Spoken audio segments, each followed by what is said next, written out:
Welcome to LC Screen Talk. My name is Larry, and this is my review of Doctor Sleep.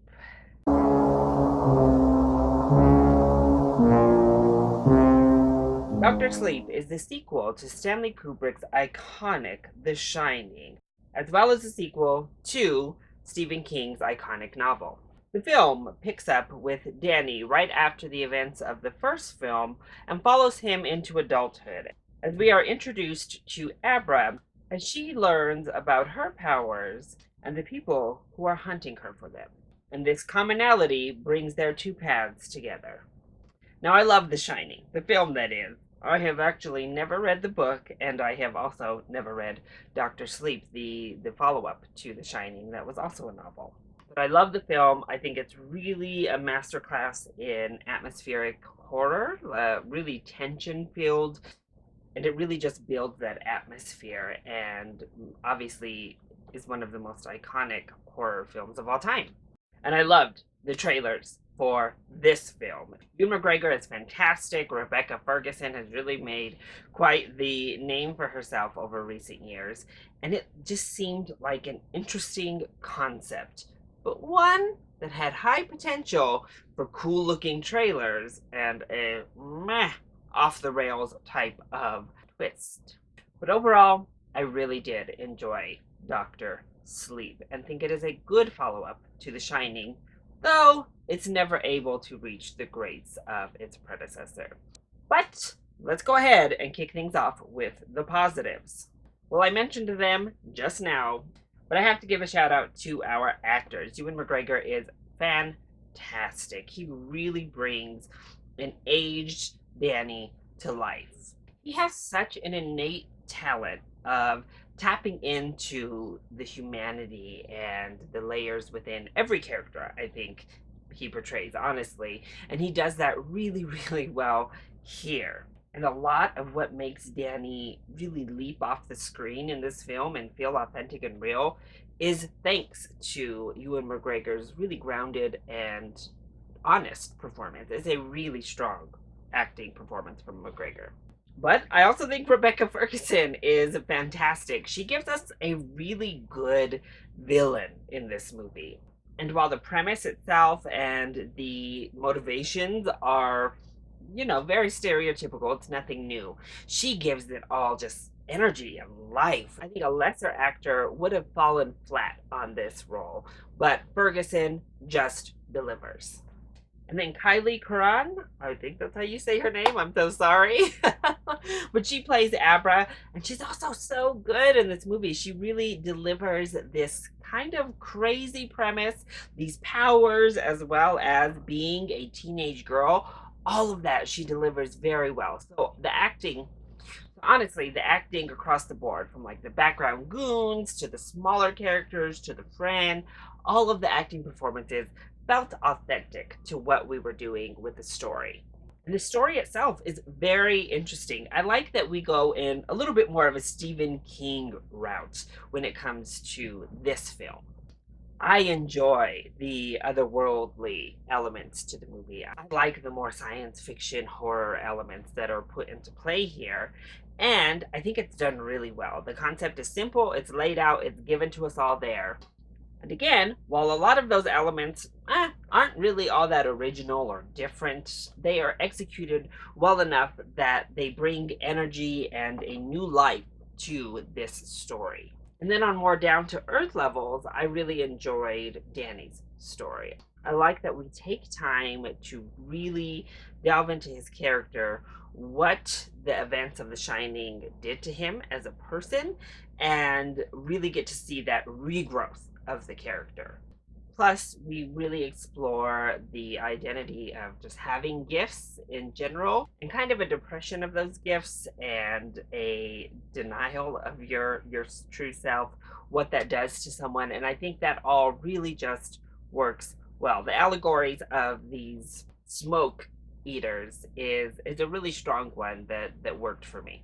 And I really just dug the atmosphere. I dug the big set pieces that we got, whether they were like the action set pieces or the horror set pieces. When we get back to the Stanley Hotel, it worked pretty well for me.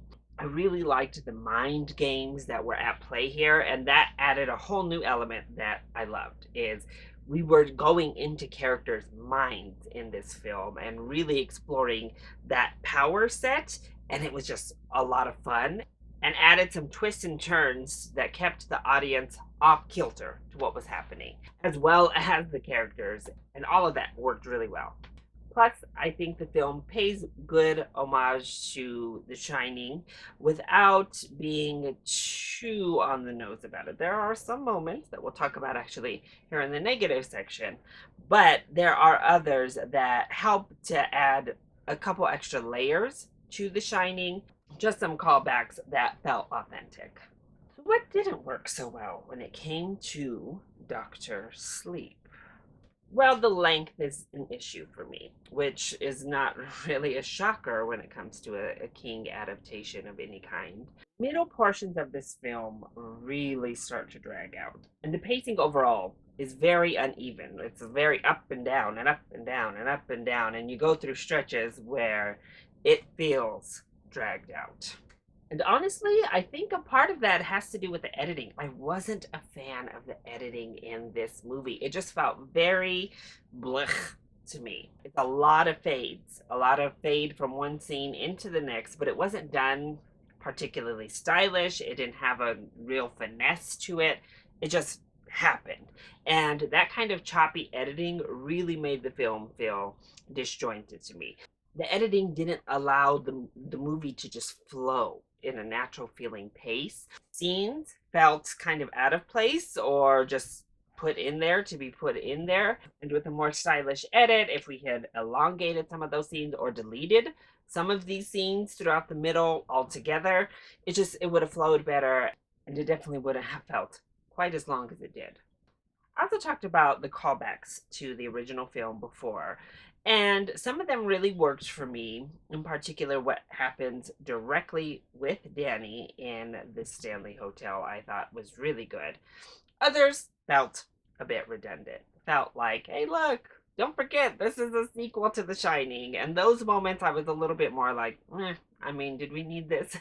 Certain aspect regarding literal flashbacks and literal characters where they're supposed to be the original characters from the Kubrick film. I'm conflicted. I didn't outright hate them, but I also didn't love them. It was an interesting choice. So I will also be on the lookout to see how other people felt about these cameos, so to speak. As for me, conflicted is the best way to put it. And I do wish we had been able to recapture that atmospheric horror of the original Shining. It moves at roughly the same pace as the original Shining. They're both slow burns throughout, though this one has bigger moments that keep us moving along. I don't think it quite ever gets to that, like, just the atmospheric terror that the original does, and that definitely was lacking, especially when we got to the Stanley Hotel itself. It was like, okay, it seemed very similar, but the atmosphere just isn't there. So overall, I really enjoyed Dr. Sleep, honestly. I think it really delves into Danny's story and makes this his movie in nice, interesting, organic ways that worked for me. Plus, we introduced Abra, which that name is so on the nose, but I can't really fault the filmmakers for that. Introduction of this more science fiction, otherworldly aspect all really worked for me and drove the story home and gave the franchise a new life and a new light that overall I really enjoyed. Taken as its own film, I think it's really solid, and taken as a sequel to The Shining, as I said, it's not as good as the classic, but that would always be a hard task.